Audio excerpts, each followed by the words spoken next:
time for the final word in sports all across the state. You're listening to Sports Talk with your hosts, Bill Kornbluth, Will Pelagic, and the Professor Tom Hayes. You've been waiting all day, so join the show now by calling 800-956-7266. Well, that was fun. Really happy for our team. Really happy for our staff and certainly our fans. We all know how important this game is, and it's great to be state champs. I feel like it was relief because we all the work that we put in throughout the week, and we knew what kind of hostile environment it was going to be in. So just to see all the work that we put in, come out and get the win was really big for us. Extremely disappointed with tonight, but we got to handle it better. And we didn't. We all lost our cool at times in some situations. And that's, I told them we need to, in any situation, whether it was a defeat or a victory, you've got to learn from those situations and you got to move forward. And we need to learn from this. Coming out really fired up. We got to just kind of, hone in our emotions and don't make, plays that are uncharacteristics of who we are just because we're so amped up. As far as getting better with that just comes with experience. I mean, being a young team, I think the more games you play, the more opportunities you get to learn from games like this, and that's one thing that we can take away from this game.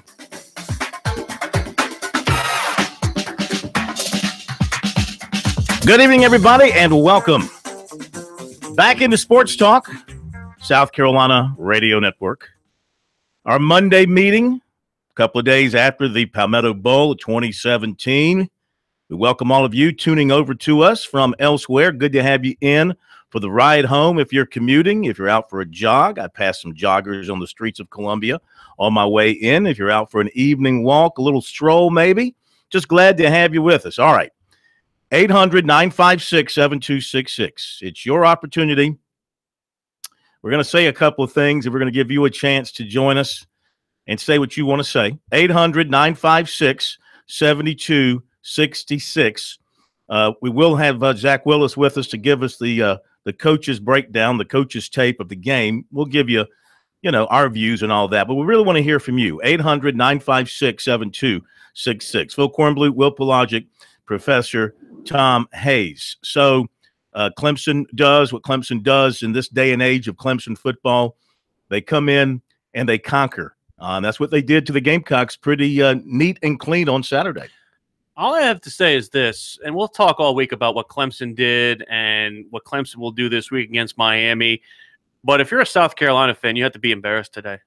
I swear, that was about as poor and lackluster an effort in a game that you could possibly take that next step and become one of the upper-tier teams in college football. You had an opportunity to go by and you lay an egg for a second consecutive year, and then the behavior of the fans from that standpoint there, again, from a complete South Carolina standpoint, you took a complete step back on Saturday, and it's terrible. The thing I take from it is Clemson had a workmanlike effort, and it's the script they use constantly. They get a lead, and then they get one score maybe on defense. They get you 3 and out 3 times, leave your defense on the field, and then they wear you down. I thought it was a workmanlike effort by Clemson. The fans, if you don't want the fans throwing anything, don't walk in the student section taunting them before the football game is all I can say about that. But Clemson is the superior team right now, and they did what they had to do to win a football game and get some of their bench players in that game to get ready for a tough Miami team. I think it's going to be a good game in Charlotte my dad, and gear up for the championship. When we used to play DeMatha High School in Washington, D.C., my dad used to say it was like men against boys. That was like what it was like between Clemson and South Carolina. I totally disagree with you. There is absolutely no excuse for throwing anything out of the stands. Agreed. At the field. I don't care if they taunt you, if they shoot you the bird, if they turn around and moon you. You do not throw anything out of the stands, especially if it's filled with a liquid. The only thing I'm going to say about it, 2 things. Number one, the people who did it should be identified and arrested and charged. And banned. And 2, not only were you an idiot for doing it, you know what you did? You gave your arch rival's coach a forum on which to go on national television and make you look like his son. Did you hear his halftime comments? It was the same as what he said in the postgame. He said, you're better than that, South Carolina. Oh, it's just a few fans, but whatever. But he got that line in there. You're better than that than South Carolina. Now, that is Dabo Swinney looking down his nose at you, Gamecocks, and putting you down on national television. And you know what? You had no comeback for it. Not on the field or off the field. He made you look little, which is where you are compared to Clemson, both on the field and with that kind of activity. They got outclassed in every shape of the word. It's just, there's just no excuse. And I don't want to hear it happens other places. Well, you know what? Don't worry about other places. You worry about your own backyard. And there should have been more security, and it was going on before the game. Clemson reporters, David Hood, who helps cover Clemson for us, was on the field prior to the game.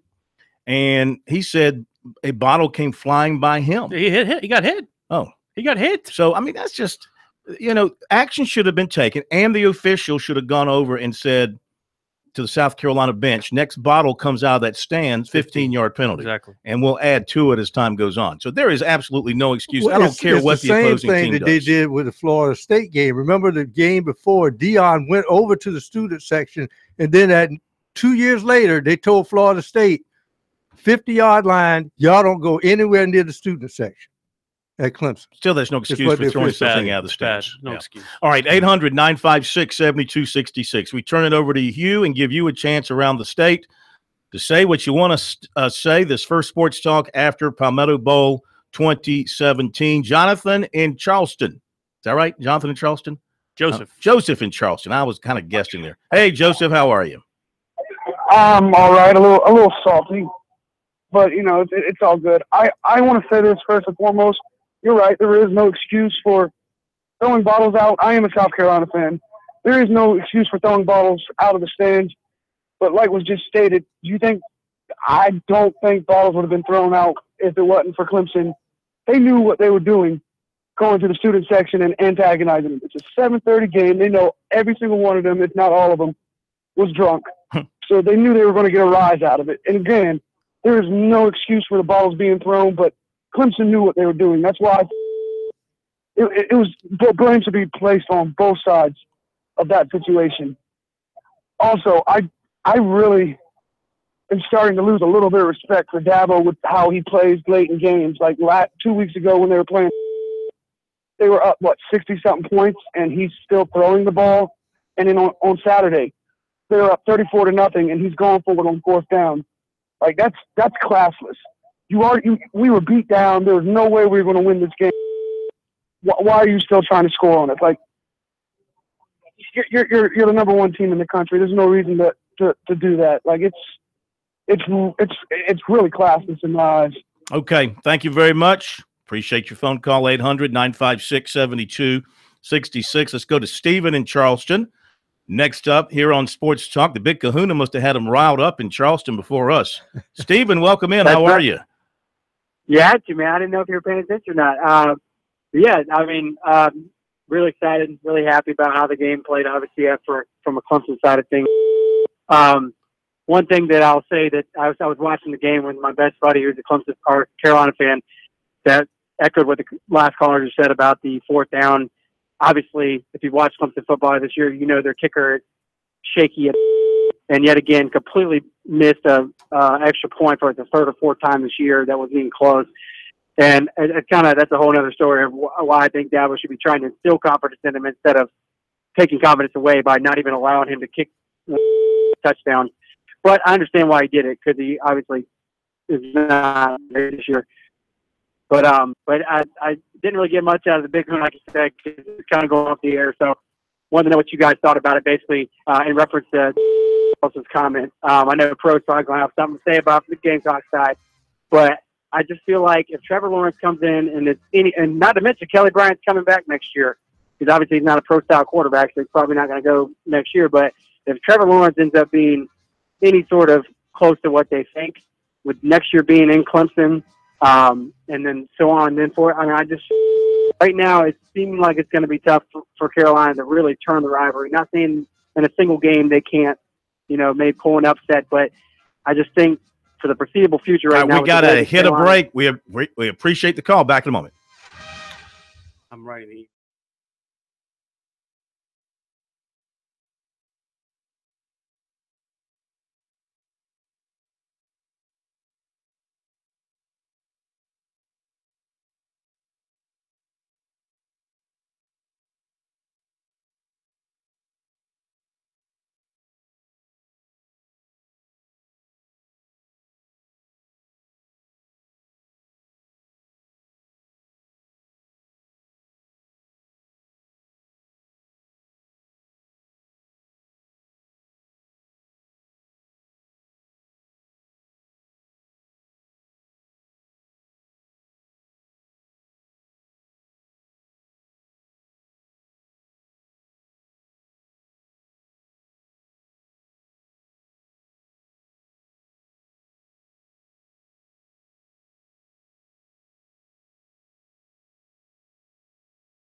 More of your calls are coming up on Sports Talk. Hit us up at 800-956-7266.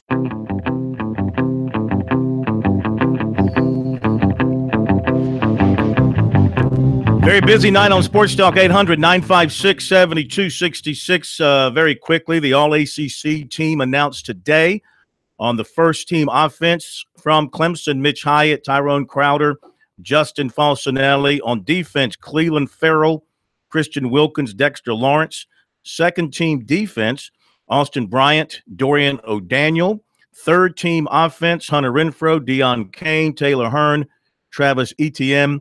Third team defense, Kendall Joseph, all from Clemson. My guy got snubbed. Dorian got snubbed on the first team. Co-offensive lineman of the week in the ACC is Mitch Hyatt. USC basketball plays tonight at Florida International, Frank Martin's alma mater. USC women beat last night by Notre Dame. Big team, though. Big team. And the college football playoff odds for the championship from Bovada. Oklahoma is your new favorite, ladies and gentlemen, at 4-1 odds. Alabama, Auburn, and Clemson, all 17-4. Georgia and Ohio State, 7-1. Wisconsin cannot get any respect, is still at 9-1. Who's the coach at Oklahoma? Lincoln Riley. Lincoln Riley, the guy that people say, why is Ray Tanner talking to that young kid? Yeah. Miami will be without its senior tight end, Christopher Herndon. Season-ending knee surgery after the loss to Pittsburgh. That's a big loss. And you're probably aware that some folks out in Arkansas perhaps are interested in Brent Venables and for the head coaching job there. And Kurt Roper at South Carolina could be a name that's been talked about with Rice with their opening. Yep. Alma mater. Yep. A lot of people, around Gamecock land after the game. Oh, they packed for him. Upset. Yeah. Upset. And look, Gamecock offense grossly underachieved this year. Injury is a factor, no question about it. If you had Deebo Samuel an entire season, if you'd had Casey Crosby and Rico Dowdle an entire season, maybe better, but still, I think another year in which they finished like 110th in total offense, another year in the hundreds for the USC offense, and the Gamecocks the Gamecock fans now. Going back to Dylan Thompson's last year as quarterback at South Carolina, since then, it's been a quagmire on offense for USC, no matter who's calling the plays and no matter who's at quarterback. It comes down to something that very smart men, smarter than me, and I'll admit that a lot of these men are probably smarter than me, people like Zach Willis, who we have on our program, Steve Tannehill, Corey Miller, they all have said the same thing about the USC offense this year. It lacked a philosophical identity, and you never knew what you were going to get whatever week that they lined up. There's a systemic problem right now. It starts at the top. Yeah. Okay, let's continue with your phone calls. 800-956-7266. Glenn, did we answer Stephen's question? Did we answer his question? What was his question? Oh, you were talking about he didn't see South Carolina catching up in the foreseeable future. I think he's pretty much dead on because Clemson's not backing up. How could you say yes at this point? Clemson's not backing up, and South Carolina's recruiting is going okay, but Clemson's recruiting is going phenomenal. It's not even about the recruiting. As again, I go back to what Lou Holtz said is it's not as bad as you think it is, not as good as you think it is.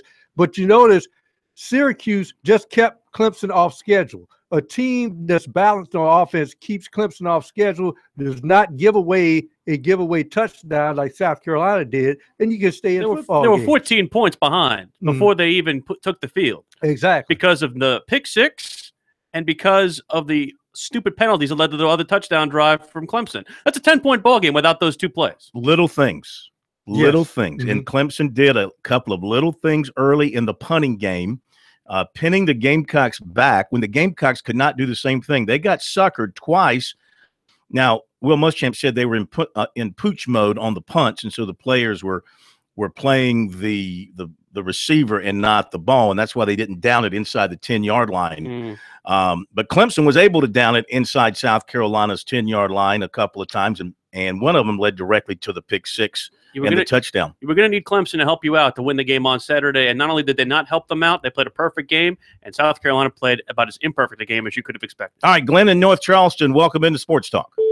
I think it's a sportsmanlike conduct that Clemson at the beginning of the game went all through the bushes and everything else that was reported. I think they would stop at the goal line, it would be all right. But if they go all through the touchdown zone and go bushes and everything, I don't think that would help the situation.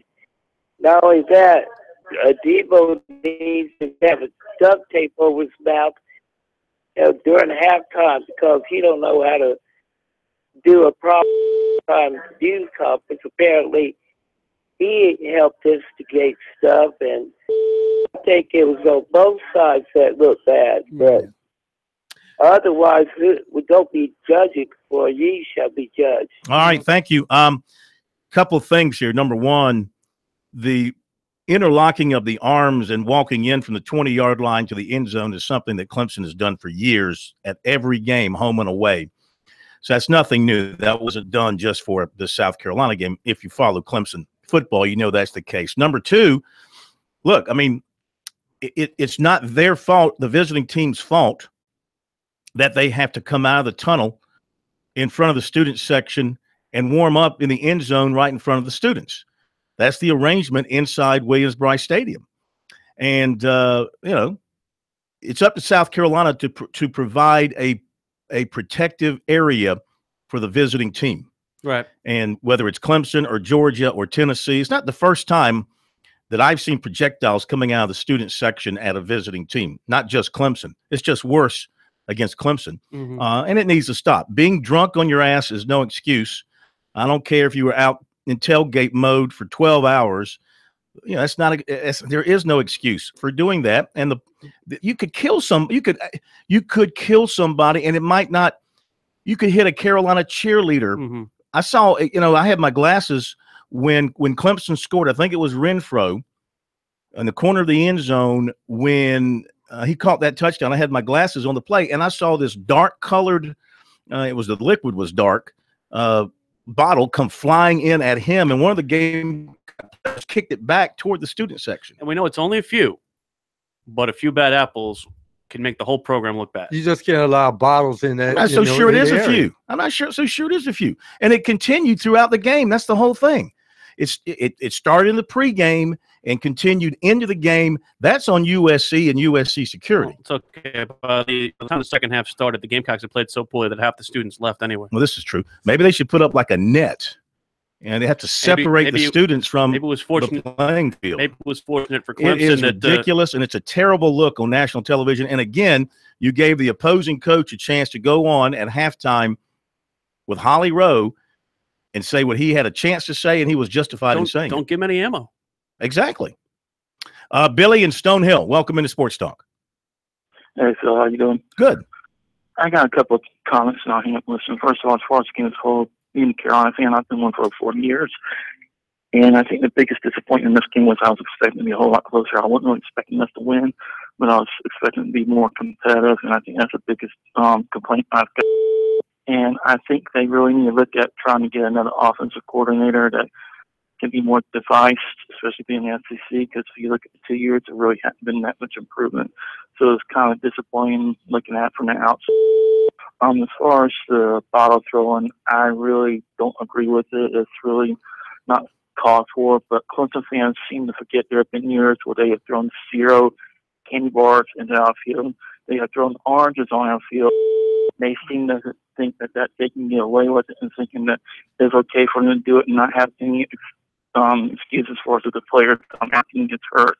And it just seems like it's a double standard. The third thing I want to ask you as far as the playoffs is I'm tired of seeing people trying to get Ohio State into the playoffs. Last year, Penn State, they refused to let Penn State in when they won their conference and beat Ohio State head-to-head. So what is it with Ohio State? These media people are trying to get Ohio State in. I'll hang up and listen. Thank you. And put Alabama now into that category because there are people out there pushing hard to get Alabama. It's the same argument in reverse. Let me say this. There is no standard when it comes to throwing things out of the stands at players. Clemson, if it happened anywhere, no, you don't do that. And we'll be right back.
Okay, we're back. Sports Talk, South Carolina Radio Network. Welcome into the program. Good to have you with us. Those of you tuning in to us, joining us from elsewhere, glad to have you along as well. 800-956-7266 is our phone number. Email talkback@sportstalksc.com and on Twitter @SportsTalkSC. You may hear from time to time a beep going out over the air. We're having an issue involved with our phone lines. We're working with our technical people to get that cleared up. So please, it's not on your end, it's on our end. We here can't do anything about it right now, but we are working on it. So you may hear that from time to time. Do not be disturbed. Want to remind you, we've got the Touchstone Energy Bowl coming up, and they are giving away, the good folks at Touchstone Energy, a pair of tickets plus a $100 Visa gift card and free Touchstone Energy merchandise. Please go and register at scliving.coop/touchdown. December 1st, the deadline to enter. Reminder, too, that tickets are on sale. You can get them online at touchstoneenergybowl.com. All right, 800-956-7266. Back to your phone calls. We pick it up with Billy the Tiger from Myrtle Beach. Hello, Billy. No, it's Dr. Tiger. Dr. Tiger. Oh, I'm sorry, Dr. Tiger. Billy, Dr. Tiger, the Billy. Or Billy the Dr. Tiger. Billy is, but he can call anytime he wants to, as far as I'm concerned. All right, Dr. Tiger, what you got? A couple of things, Phil. I hate to have to tell you when I'm right, but when I was right. Really put on people watching. You let him know, too, while we're at it. But, yep.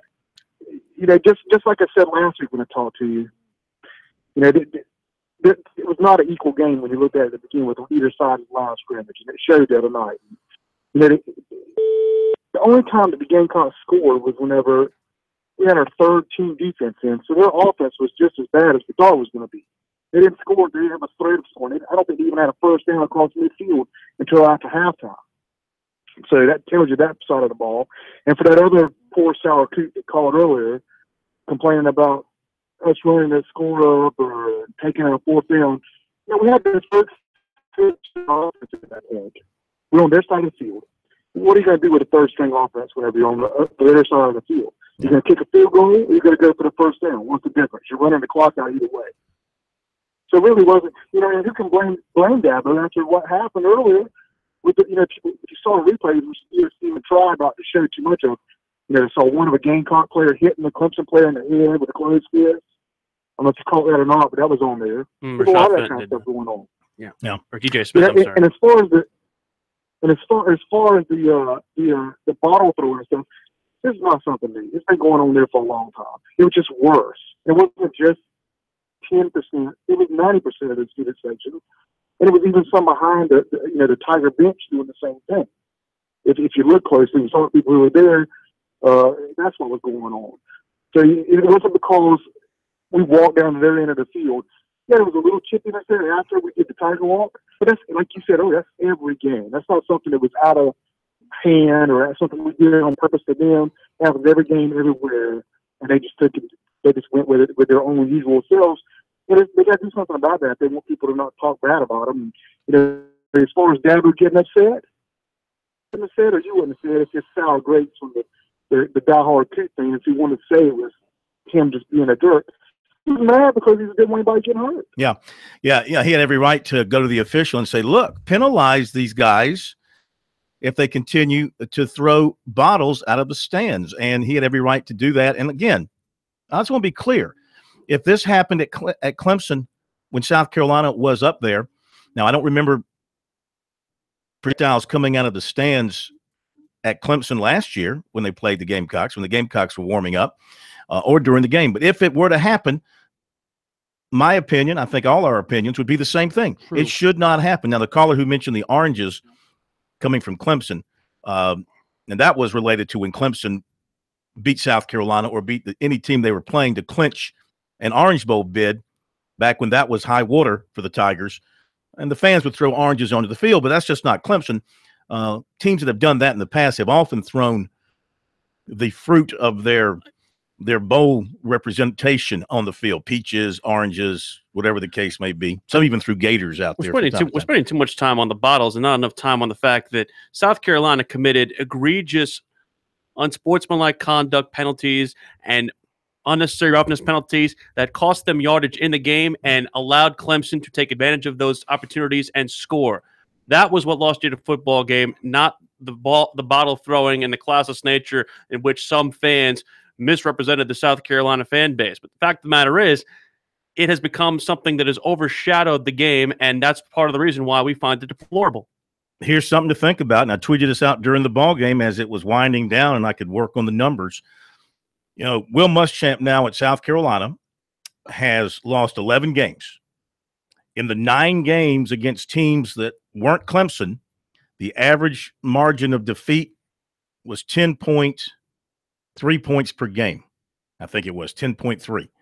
In the 2 losses to Clemson, 36.5. For some reason, they lose their when they play Clemson right now. They can go to Athens and play a number 1 team in the country at the time, right? They were number 1, Georgia. Go in there and play them tooth and nail into the 4th quarter. Now they play what is now the number 1 team in the country in their own backyard, and they wet the pants. Like I said, they wet their pants for some reason when Clemson walks in, and that will change at some point in time.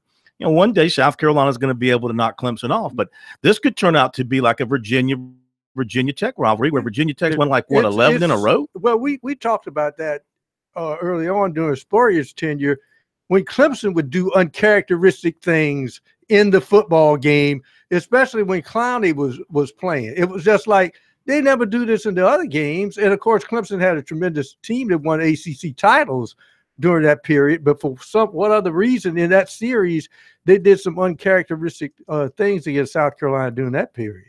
Okay, let's go to Bobby in Newberry. Again, if you hear a beep, just keep on talking. We apologize for that, but we do have a problem inside our phone system right now. They're working on it. Bobby, Newberry, welcome in. Hey, Phil, how are you? And they're not beeping me out because I'm saying something bad. Right. But no. I think you hit on it. You hit on it from the beginning. It's egregious for any team to do anything like that. And, hey, there's enough videotape around there and enough TV tape that they can find out who did it. And guess what? Send the parents of these students in the student sections a bill. Say, hey, I think they have to sign a contract when they go there that, they have to have a certain code of ethics. And send them a bill and send them home. I mean, and the other thing, the professor said the same thing. Why do you do that with and set them up in the student section? Send them to the other end of the field. I mean, hey, it's. Well, I mean, traditionally at Williams-Brice Stadium, the visiting team their tunnel is on that side. Yeah, it's just where their locker room is. It's where their locker room is, and they come out of that tunnel in front of the students, and they warm up on that side of the 50. USC comes out the other way. They warm up on that side of the 50. That's just the arrangement inside the stadium. I don't know what you do if you want to move the students over to the other, flip it and put the students on the zone side and sell those tickets on the other side to the fans. You could do that. That's where it used to be. Student section used to be where the zone is now. That used to be student section. And it curved around to about the 25, 30-yard line on that sideline on the side where the Gamecocks would come out. So, but for whatever reason, they changed it years ago to the other side. My parents got envious of that zone, by the way, when they were at the game. They want tickets there next time they come to a South Carolina game. Besides all the nastiness, they enjoyed it, and the downcast way of the Gamecocks, what did they think? They loved it. They loved it. I tell you, I watched it again today, and the entrance, the opening, and all on television looked great. It does, and they very much thought that was the pregame hype was better than any game they'd ever been to. If the Gamecocks had scored on one of those early drives, maybe in hindsight they should have gone for it on that 4th and short. But Muschamp wanted to try to pin Clemson back and get his defense out there and see if he could maybe flip the field position. But the punt went into the end zone, and Clemson didn't get anything out of it, but I think South Carolina maybe could have made a statement by trying to go for it, getting that first down and continuing that drive possibly, and maybe getting some early points.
The guys are always checking email. Send your comments or questions to talkback@sportstalksc.com. Now, more of Sports Talk from Columbia's Main Street. Yes, we do check our email when we have something interesting to read. We do it. And so this comes in to us from Tracy, who has been listening to us for a long time, and we appreciate that. He wants us to comment on some comments from USC football play-by-play announcer Todd Ellis on a show he was on Friday. Said that Dabo Swinney and Clemson were scared of Muschamp and what he has accomplished in just his second year of winning 8 games. That's funny. Said Clemson was cycling out, apparently, and the Gamecocks were cycling in. And he writes, I find this comment ludicrous at worst and uninformed at best. Anyway, yeah, I mean, look, Todd's he's a Gamecock. He's a Gamecock through and through, and it's his hope and his wish that the Gamecocks are catching up with the Tigers, which they apparently are not head-to-head. But I'm not going to – look, I'm not going to define USC season by one bad game again.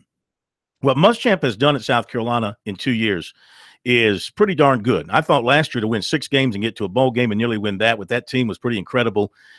This year he upped it to 8, and he raised the expectations obviously falsely. My expectations for South Carolina Saturday were high. I thought they'd play Clemson a good ball game, a close ball game. They didn't. They laid a big old egg once again. But that does not take away from the fact that they won 8 games. Yes, they beat some teams who are having bad seasons. I don't care. You can only play the teams on your schedule. You don't know year to year who's going to be up and who's going to be down. You just have to play them and take care of your business. And they did that 8 times. And they finished second in the East, which is improvement in every definition of the word. And they're going to get a good bowl game out of it and a chance to win 9 games. And you know what? If you're South Carolina in year 2 under Muschamp, now he does have to do some introspection of his program and make some hard decisions about where he's going with some things. If he believes that his offense with Kurt Roper dialing it up is going to be okay, then he'll stick with him. But if he looks at it and says, you know, I've got to do better than this, and I've got to bring in somebody with a better game plan and a better knack for running this offense and developing my quarterbacks, then he needs to make a move. And of course, you also talk about depth, and I'm not going to do too much moaning and complaining, but I wish we would have known early on what A.J. Turner's problem was and what his position in the game plan would have been. Did we know that he tweaked the ankle on the kickoff or whatever? He was in the game the first series. Right, exactly. Yeah. I don't want to be naive to the fact that 1 or 2 players would have completely made a transformational impact on this offense. This goes beyond Deebo Samuel or A.J. Turner or Rico Dowdle or those guys. I mean, this is a philosophical disconnect between your personnel and what you want to do from an output standpoint with your team. In my mind, there needs to be a change. But we're talking about a game plan when a player is taken out 2 or 3 minutes in the game versus the overall philosophical. One thing I don't understand it wasn't just a problem in this game, though. Early in the game, they had a drive going behind Tyson Williams. They get to 3rd and short. They take him out, and they run Mon Denson. He gets stopped short, and they end up punting. I mean, Tyson Williams was averaging 4 yards a carry. He had 13 carries for 57 yards. With Turner out, Tyson Williams looked like he was having some success. And at times there, early on before the game got out of hand, I thought USC's offensive line was getting some push and doing some good things up front, but they got away from that. What did I say to you? We were sitting right next to me in the game. What did I say to you? You said pass the popcorn. No, I said before that. Oh, on 3rd and 1 and 4th and 1, South Carolina has proven time and time again on 3rd and short that they have an inability to get that. And what does that lend itself to? It has nothing to do with brawn. It has nothing to do with yards per carry. It has to do with what's up inside your head. And they have the same thing that has kept them from beating Clemson or being close to Clemson is the same thing that keeps them from converting on 3rd and 4th and 1. Okay, back to the phones we go as promised, and we'll continue with your calls into the second hour. So when we hit the top of the hour, don't go away. Plus, we'll have recruiting for you, of course. We're at Brian in 96. Brian, welcome into Sports Talk. Hey, guys. Good evening. Good evening. Hey, just a couple of comments, about the lackluster fans, throwing thing.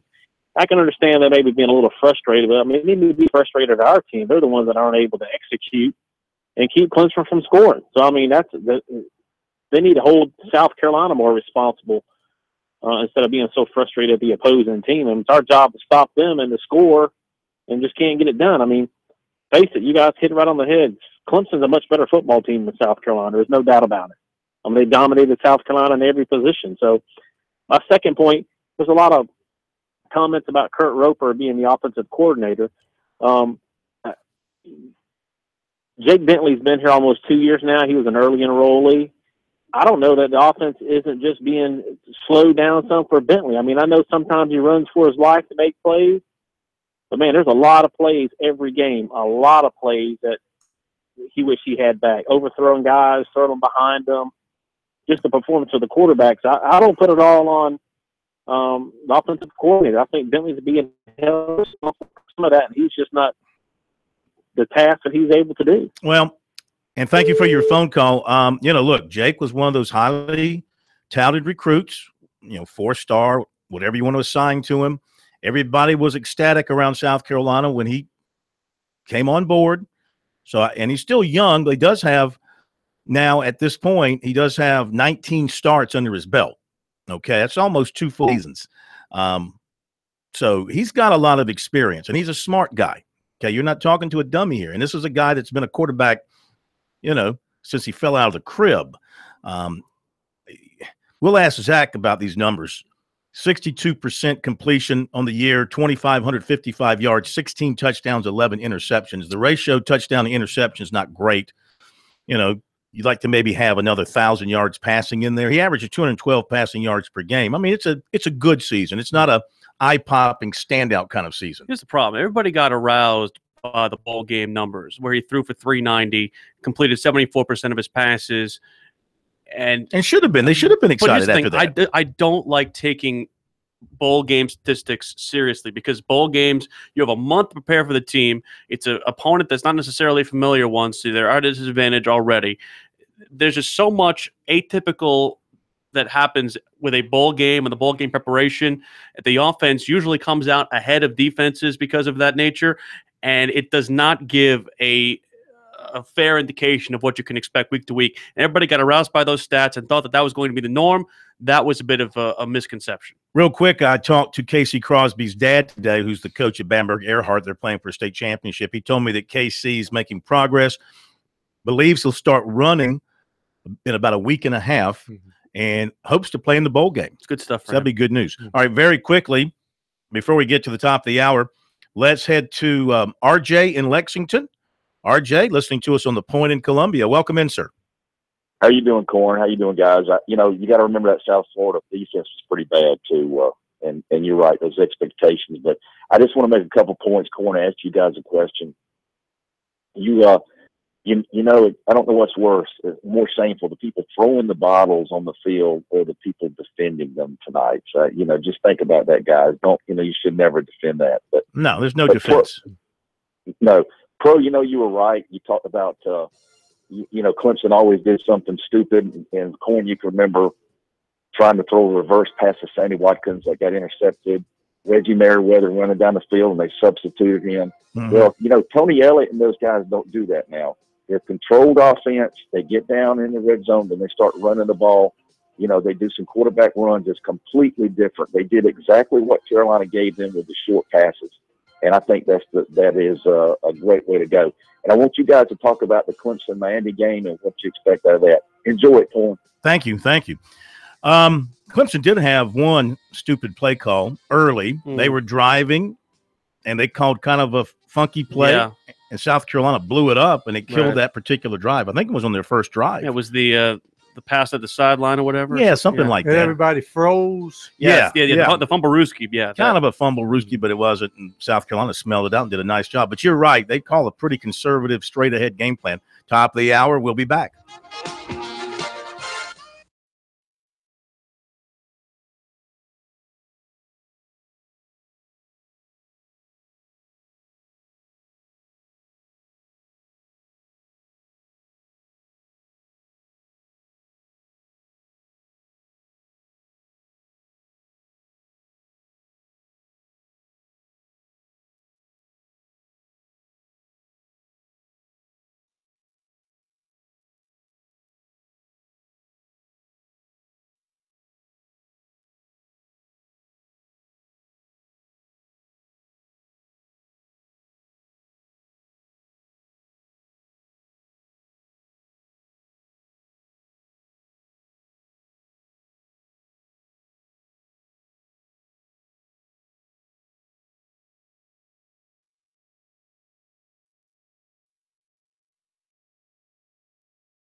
Round 2 of Sports Talk up next with your hosts Phil Kornblut, Will Pelagic, and the Professor Tom Hayes.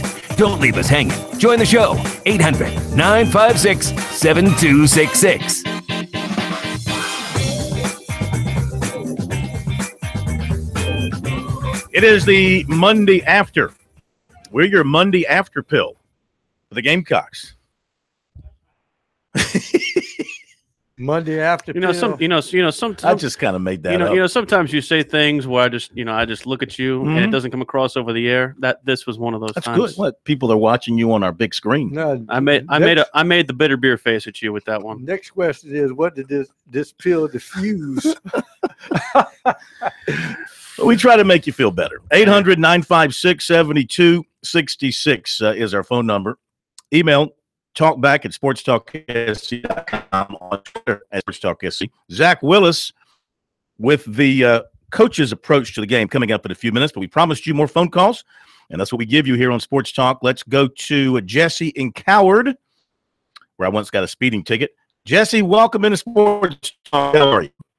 Thank you, Phil. Good to talk to you again. Yes, sir. I want to say, I've been hollering the whole hour about the bottles and stuff being thrown on in the ball game.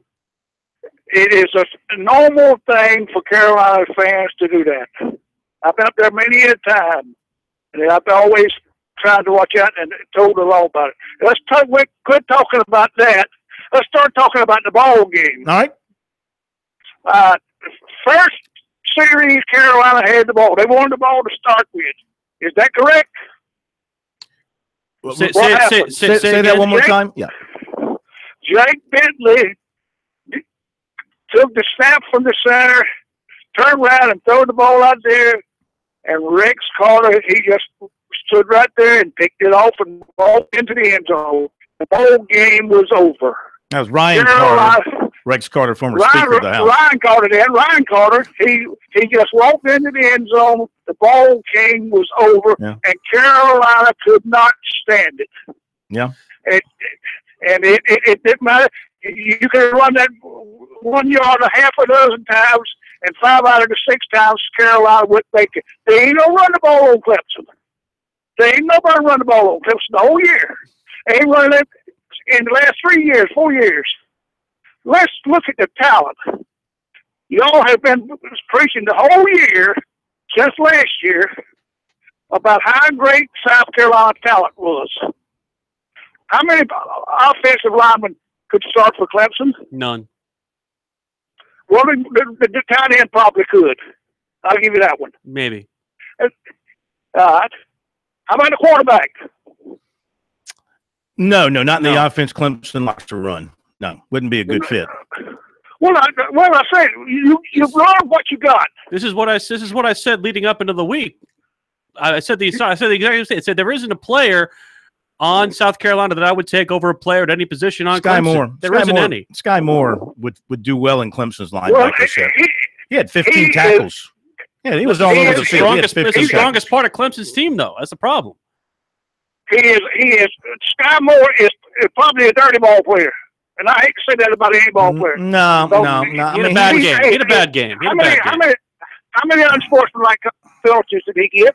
Well, just one. You can only have one, then they toss you. He had an unsportsmanlike and an unnecessary. He had a bad game. There's no two ways about it. He had a bad game. He had 15 tackles. Now he did, but he cost them with 2 penalties. He let his emotions, get a little bit next to him, and he played extremely hard. And and he did hurt his team with a. And it wasn't just him. That's the problem. With a unsportsmanlike penalty and hit a guy, out of bounds. Like if that was one penalty on one player and that was it, then I excuse it. But there were multiple players who had multiple penalties in that game for South Carolina. It's a top-down issue. But I'm just going to. Sky Moore did not have 15 tackles, a tackle for loss. The next player on the tackle list for USC, Stephen Montag, had 6. It's all well and good, but what we have to talk about. What's interesting here, maybe this is by design of the defense, I don't know, but in terms of interior defensive linemen, you got Keir Thomas had 3. I guess he plays more on the end. Aaron Sterling, played 3. Kobe Smith had 2. Well, what I'm saying here is you don't see anywhere. There's Dante Sawyer with 1 tackle.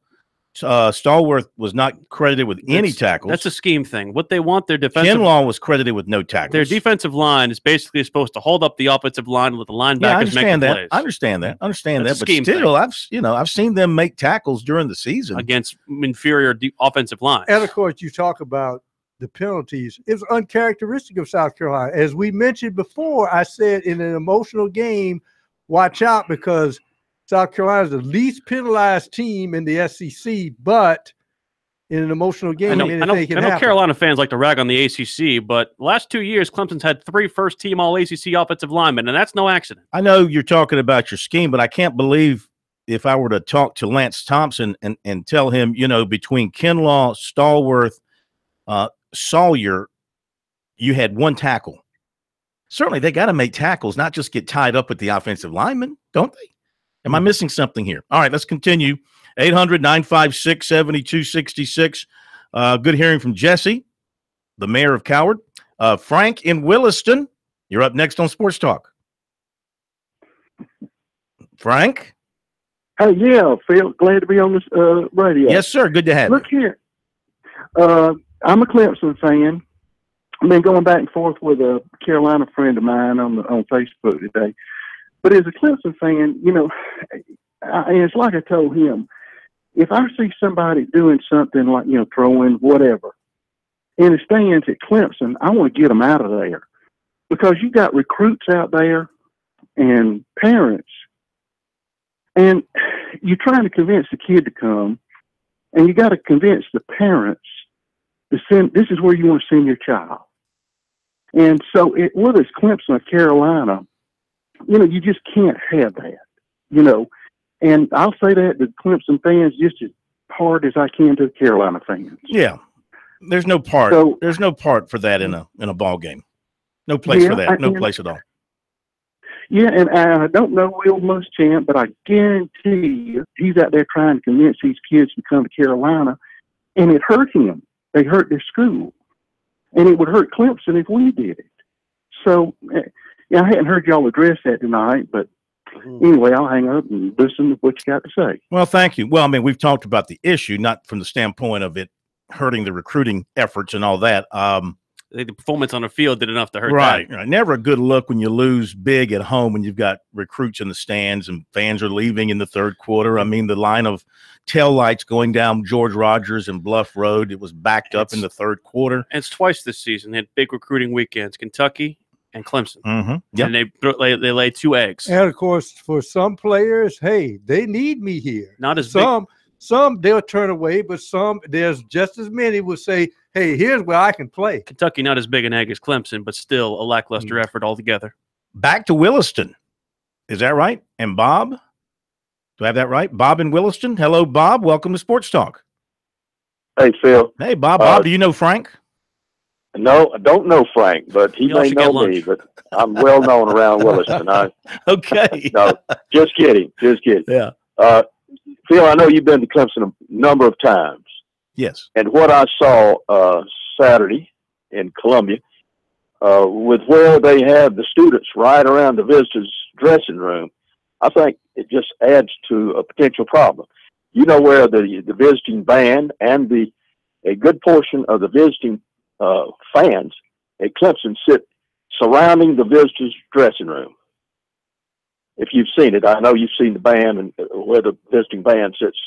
Yes. I think when that takes away a potential problem, when there are no Clemson fans around the visiting. Oh yeah, you're right. That's an excellent point. Yeah, in Clemson in the west end zone, the band sits down low by the tunnel where the players come out, and you're right. The visiting fans do have that section right by the tunnel where their team comes and goes. That's a good point. Yeah.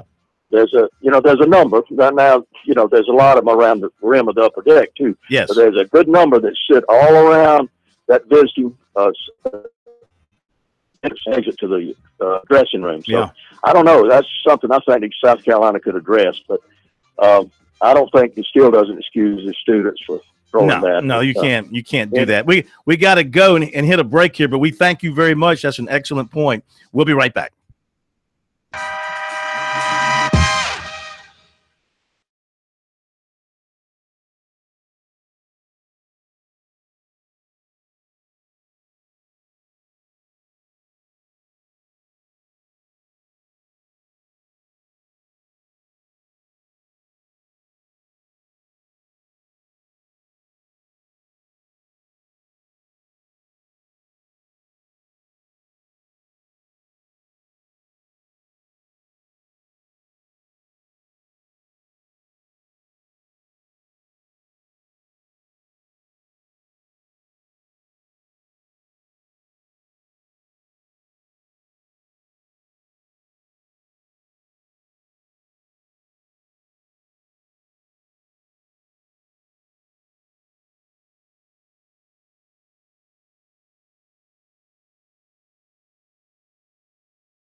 More of your calls are coming up on Sports Talk. Hit us up at 800-956-7266.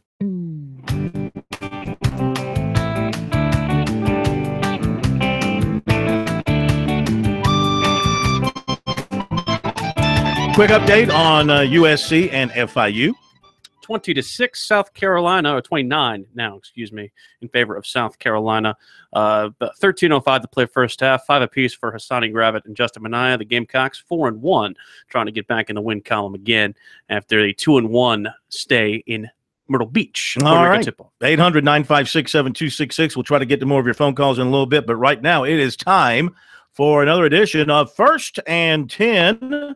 With us first up, and 10 minutes on the Gamecocks and the Tigers and the Palmetto Bowl 2017. Zach, good to have you with us. What'd you think about what you saw? Pretty much what I expected. Clemson completely dominated the ball game. I thought South Carolina would have been more competitive than they were. I was really disappointed with them. To be honest, it was kind of a big letdown. They started the game off looked like they had a game plan, came out in trips, if you noticed, Phil, and moved it a little bit and were effective. We're actually able to run the ball early. And the pick six, one guy, I was able to listen nights right. I mean, that was a ball game. Pick six destroyed their morale, their confidence on offense, and their play calling really went away. The punting deal where South Carolina misplayed a couple of the punts trying to pin Clemson back. The ball scooted into the end zone. Conversely, Clemson was able to down it against South Carolina and back them up. And Muschamp, I think his interview at halftime, he said they were trying to pooch it in there and the players were playing more of the player and not the ball. What do you think of that? I think that's the most ludicrous comment I think I've ever heard coaching. When you're in any mode, the way you run a punt team is either the personal protector or the punter is designated as your directional caller. And they punt the ball and they give a right, left, or middle, calling the location of the ball. And the players go down to avoid blockers and not play the ball carrier, but listen for the directional call, especially in punt and pooch mode. Okay, it's the opposite of what he told the media. And he's either BSing the media or he doesn't know a thing about punting. And I mean, I hate to, but I'm just, I don't know what, I don't know why. Yeah. I mean, this is like saying, that's like reverse of the strike zone and calling balls strikes and strikes balls in baseball. From a coaching standpoint, I mean, it doesn't get any more ridiculous. And I'm sorry. Yeah.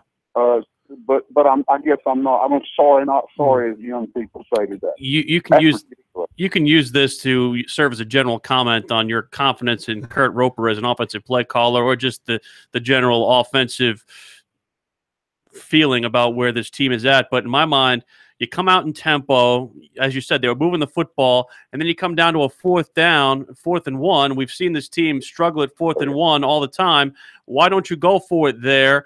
Because you can gain momentum. That's a different ball game if South Carolina scores first. Well, of course it is. And, when they did try to go for one, they lined up on a whole counter on line 9 formation. I looked over at my wife and I said, hey, they're doing what they need to do. And they call a timeout, and they ended up getting the first down, but they have no confidence in their offensive, the kids on the offensive side of the ball, especially the kids up front. We know they've had struggles there, but they've kind of gotten healthy there lately.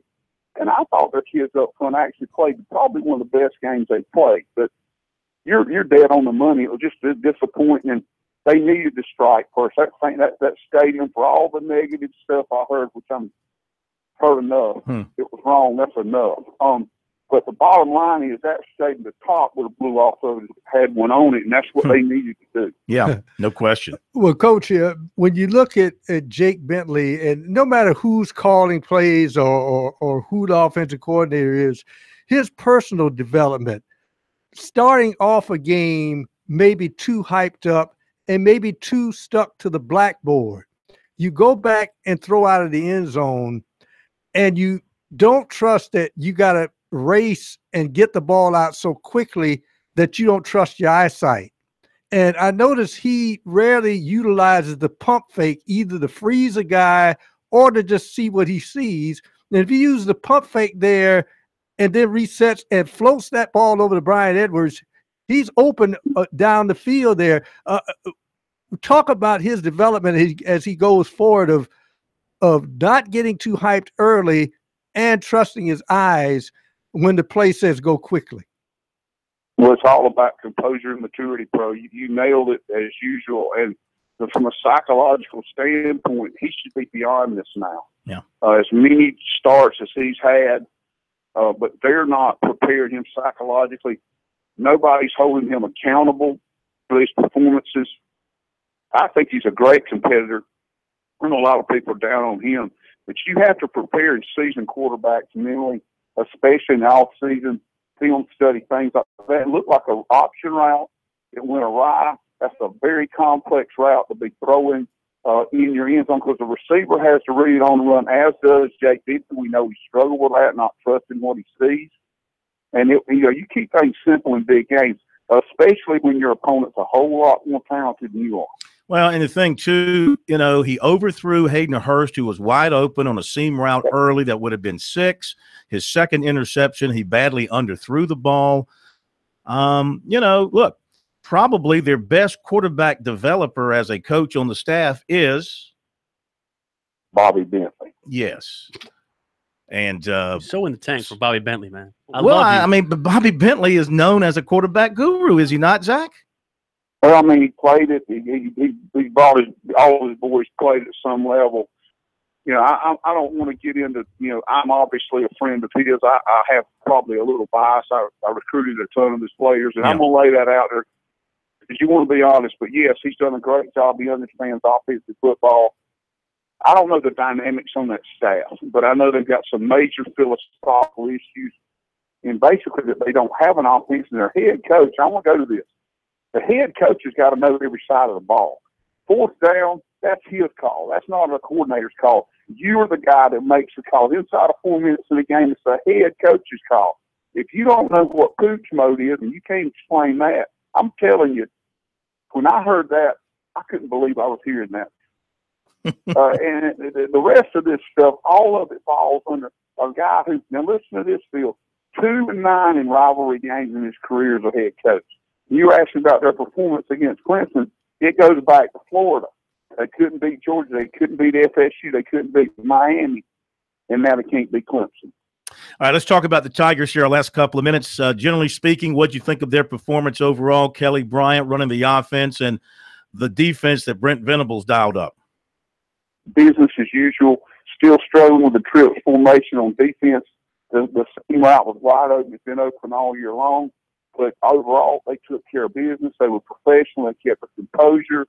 They're a great team. We knew that. They did everything they were supposed to do, and they blew. That game was not as close as the score. They were very classy in their bench in the 4th quarter. It could have got really ugly. Yeah. Explain to the fans, Zach, what it means to have Ryan Carter disguise his coverage, because he said that to me after the game, and Dabo said that also. Explain to the fans what that means and what he did on that interception. But basically, he lined up with his butt toward the sideline like he was in a bail technique. He's going to defend the deep pass, okay? Made Bentley think he was going to go deep. Then he bailed out about 3 steps and stopped, which we call a squatted corner. Bentley read it too early, as Pro pointed out, through the hitch route. Edwards read him correctly, went deep. Safety was coming over the top, but it would have been there. And right after that, he throws the pick. But it was a disguise to force the pick, which is a safe throw, supposedly against that coverage. But an excellent job disguising coverage and a great question. All right, we got about 30 seconds with you. The matchup with Miami for Clemson Saturday. What do you think? Much of a concern for the Tigers? Hey, well, obviously they're concerned. They're a great football team. But how many of these games we've seen Clemson win now? A bunch. I ain't betting against them. I ain't betting against Dabo. I ain't betting against Kelly or any kids they've got. They're rolling right now, right when they need to be. Hey, we thank you. Great stuff. And let's visit again next Monday to talk about Clemson, Miami. Bet, brother. Thank you, my man. I hate to break it to Miami, but they ain't the best team that Clemson's played all year. Not the way they looked against Pitt. My goodness. I thought Rozier looked very average in that game. The whole team did. Okay, thank you, Zach. We'll come back with recruiting, and we break down the 1A championship game coming up Friday night with David Shelton.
everybody.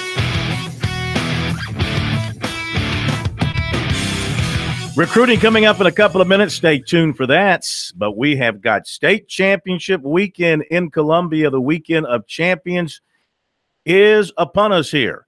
And we welcome in to talk about the 1A championship game, the man who knows all, tells all about high school football, the best in the business. His name is David Shelton. Our high school football report brought to you by Farm Bureau Insurance. With new auto insurance rates from Farm Bureau, you could be saving a whole lot of money, even if you received a quote before. Rates are now more competitive than ever, so get a no-obligation quote today at favrates.com. All right, David, every night we'll have you with us. Looking forward to it as we break down the 5 state championship games, beginning with the 1A match, which will be Friday over at Benedict College. Baptist Hill, a newcomer to championship play against an old veteran, Lamar. Looking forward to that ball game, and how do you break it down? Well, I think it's going to be a contrast in styles, and we're going to see if Lamar's power and strength can match up with Baptist Hill's speed and their vertical passing game. When I say vertical, I do mean vertical. They throw the ball a lot, and they throw it down the field. They have an excellent quarterback in Corey Fields, who one of those guys nobody really knows a lot about because of where he plays, and he's also an excellent basketball player. So he doesn't get quite the credentials statewide, but the kid can flat out throw a football, and he's very accurate. And so you're going to have a contest if Lamar can keep the football and pound it and keep Corey Fields on the sideline, they're going to win the game. If they go 3 and out or don't score, like Lamar's coach Corey Fountain told me today, Baptist Hill is you can get ahead of them by 2 touchdowns, but they're so good offensively they can tie it up with no problem.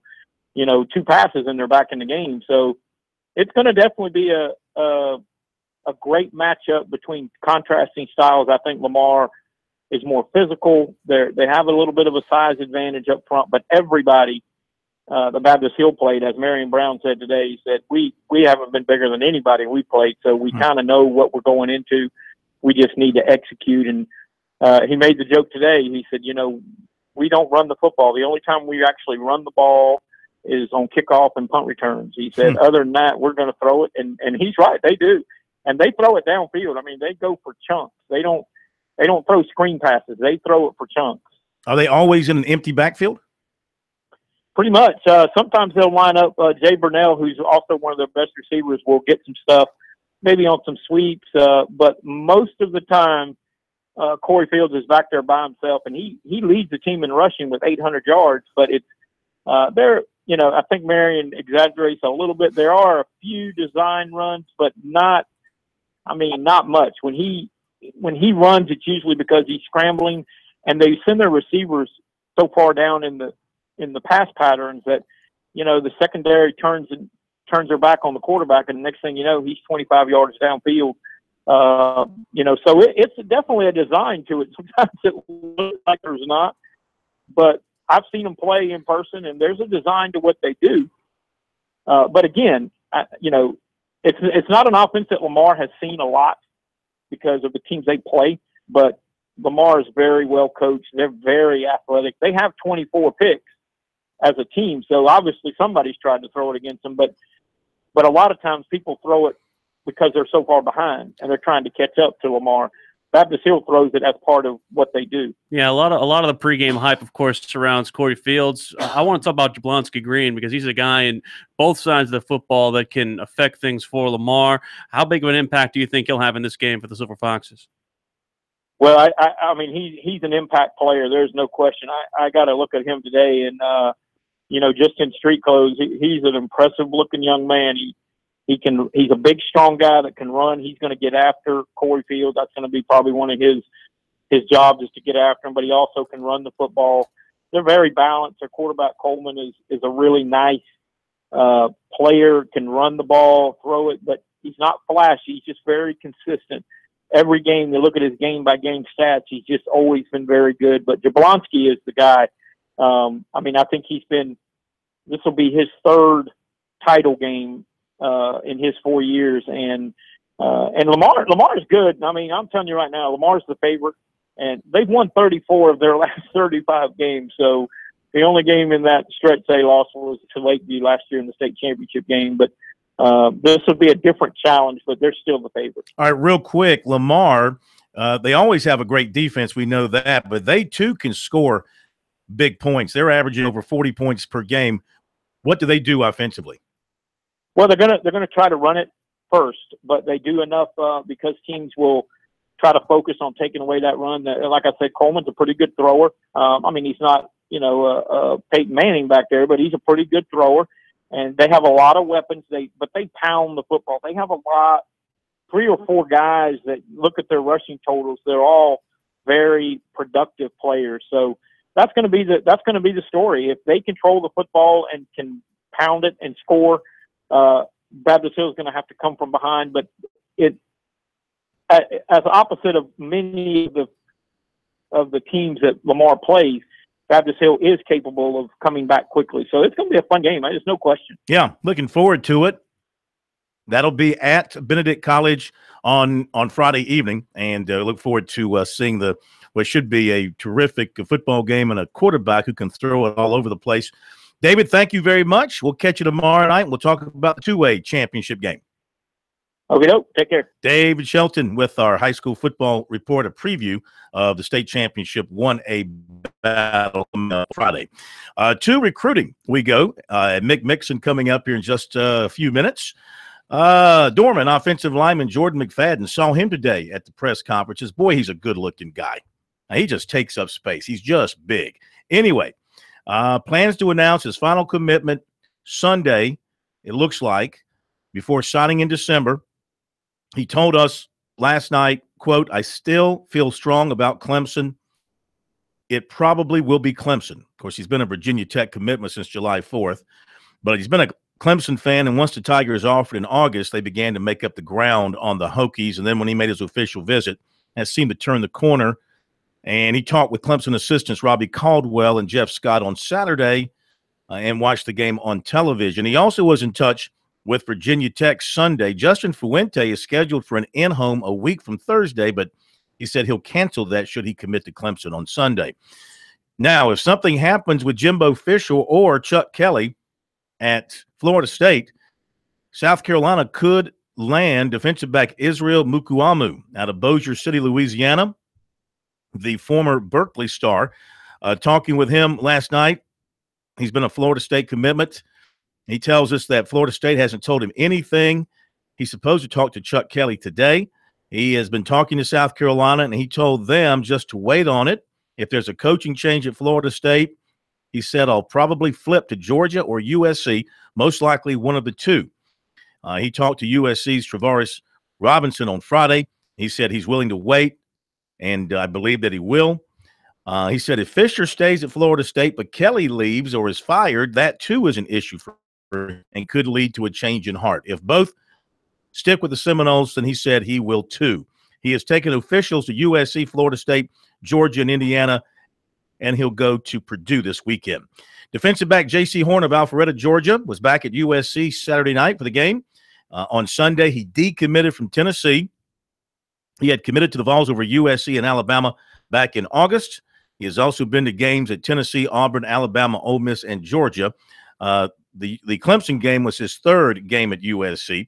USC and Alabama will be two of his official visits. USC target offensive lineman Dylan Wanham of Atlanta, who had been expected at USC Saturday night, instead went to Auburn for the Iron Bowl.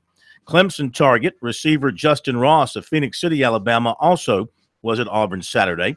USC offered 2018 defensive lineman Christian Barmore of Philadelphia. His other offers include Alabama and Georgia.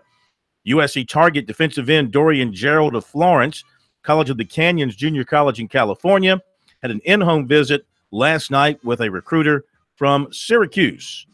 Got a couple of more notes coming up in just a moment.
Now back to Sports Talk, South Carolina's most listened to sports talk show for more than 30 years.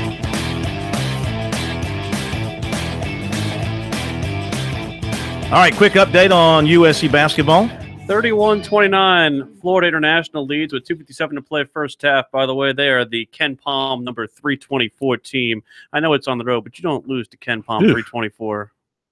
Wrapping up recruiting, just a few more notes. USC target, Louisville commit, defensive end Jarrett Jackson, West Palm Beach, Florida, picked up an offer from Texas.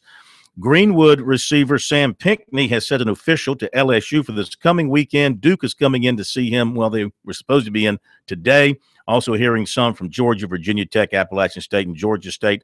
Will Muschamp, a couple of his assistants were over at Spring Valley today to check in on linebacker Channing Tindall. Linebacker Peyton Wilson of Hillsborough, North Carolina, who decommitted from North Carolina last week, said Clemson recruiter Robbie Caldwell has been in touch with him. Clemson was on his short list when he committed to the Tar Heels. 2019 punter Patrick Nations of Walhalla was at USC unofficially Saturday night. Also visiting from the 2019 class were Georgia commits, defensive end Rashad Cheney Jr. of Atlanta, receiver Jadon Hazelwood of Ellenwood, Georgia, defensive end Dante Walker, Riverdale, Georgia. 2020 receiver Antonio Barber of Rock Hill was offered by UCLA.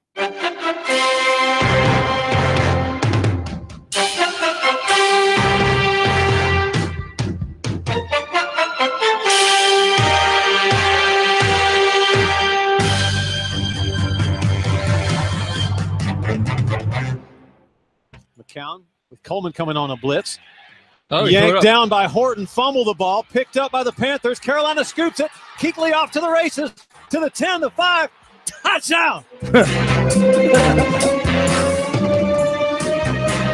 I think I once made a recruiting call to Cam Newton when he was coming out of high school in Georgia, Mick, when he ended up first signing with the University of Florida. I don't think he'd remember me. Maybe you could ask him if he remembers getting a phone call from me one time. I'm just honored to be on after recruiting news, man. I can't compete with that. But, the little bitty old Panthers here representing the Carolinas hopefully fairly well, Corn. It was a character win on Sunday. Panthers had every reason to let that one slip away. Jets did some nice things, some controversial calls. Some had roughing the passer on the Jets that gave the Panthers the ability to squeeze the last couple of minutes out of that game. What did you think about what you saw and heard on Sunday? Well, what I like is, of course, number one, you got the win. But I like the way that it happened from many different sectors. You had some offense. You had the special teams kick in. You had a defensive score, as we just heard. You got a lot of different contributions. It was a true team victory. Yeah, great words. It's really not been in the Panthers' DNA we've had years where we've been decent on teams, but it's been a long time since the Panthers had a punt return game that other teams had to scheme for. And I think with Kalen Clay, with Christian McCaffrey, the Panthers are right there at it. And then Pilardi's had a good year. Gano's been spot on. It's just so fun. It's just enjoyable to be a small part of a team that's good, not just on offense and defense potentially, but on special teams as well. I love that you referenced the controversial calls, Mick, because Austin Seferian-Jenkins seems to, again, get robbed by the National Football League's inability to adjudicate the catch rule. But I will say Jets fan here, Mick. The one thing I will say that I was impressed by with the Panthers is the fact that they won in a game where Cam Newton not only had one of his lesser games, but they kind of picked him up when they needed to. I agree, and I agree with you on the Austin Seferian-Jenkins catch. I think that the filter I always try to run it through is, if that were Greg Olson, what would we be saying about it? Mm-hmm. And it passed the smell test, it passed the eyeball test. Sure, there was a little bit of a wibble wobble, but it just looks. The standard, the catch standard for receivers in the end zone going to the ground. It's I don't know. We got to do somehow or another. We got to get a grip on this. Yeah. You look at the historic nature of the divisions. It's always talked about how tough the East is, that sort of thing. But you look at the NFC South right now. Those three teams with the Falcons and the Saints, you almost have to be in playoff mode right now. And I know probably the Panthers were watching that game, the score from L.A. coming into the Saints finally show that they're human. You're right. We were on the bus, and everybody had, and on the plane, everybody had their phones, and the Wi-Fi code trying to track that Rams Saints score. Sean McVay is a huge story in the league with 31-year-old head coach. I mean, he's younger than a lot of the men he's coaching, but the Rams are a handful, so all credit to them. And you're right about the NFC South, and it's the quarterbacks. I mean, even Tampa Bay, there's not an NFC South team right now that's unsettled at quarterback, and that's why if the season ended right now, there'd be 3 NFC South teams in the playoffs. So how geeked is everybody around the organization about going to New Orleans this weekend? 4:25 kick on Fox, big showdown. One of the big showdowns in the division to come, but you got to take them one at a time, and the Saints next up, a chance to really do yourself a lot of good in the divisional race. Yeah, I'm proud of you for using the word geek, Corn. That describes it pretty well. I saw it on Twitter. It's a hard place to play. It's dank, it's dark, it's depressing, and then you got the Saints chucking the ball around and playing much better defense. I think a huge key to the game will be, will those Saints 2 starting corners that were down for the Rams game, will one or both of them be able to come back? The Panthers hope not. I think that one of the biggest things that have come since the Kelvin Benjamin trade, and I know that they wanted Curtis Samuel to be more involved in the offense, and it's a shame that he's injured and he can't be, but we've really seen the emergence of Christian McCaffrey. It's not necessarily about receptions, it's just about overall touches, and the fact of the matter is he got 9 touches in the game against the Jets, and he had that big 40-yard run. The fact that he's getting more touches diversifies this offense. And McCaffrey, too, to your point, has inspirational yardage after the catches. I mean, he's got a knack of splitting defenders, of making a defender in space miss, and he just tries so ridiculously hard to get every inch of yardage he can. That infuses the team with a lot of energy. Any injuries yesterday? Yeah, Greg Olsen, Corn, had the fifth metatarsal, and he took himself out. He was sore at halftime. So traded today. No break, no new damage to the bone, but there's some soreness there. So Olsen's status will be questionable this week. All right, you got your show coming up. Who do you have on? We got Cameron Artis-Payne, running back out of Auburn. He'll be happy because of Auburn's big win. Yeah. And then Coach Rivera is also going to come by. Mick, as always, we thank you for your time. Have a great show, a great trip down to New Orleans. We'll talk to you next week. Sounds good, pal. Good talking to you, Corn. Thank you. Voice of the Panthers, Mick Mixon, with us here on Sports Talk. That's how you handle a loss with class, Corn. I just want to make sure that you know that.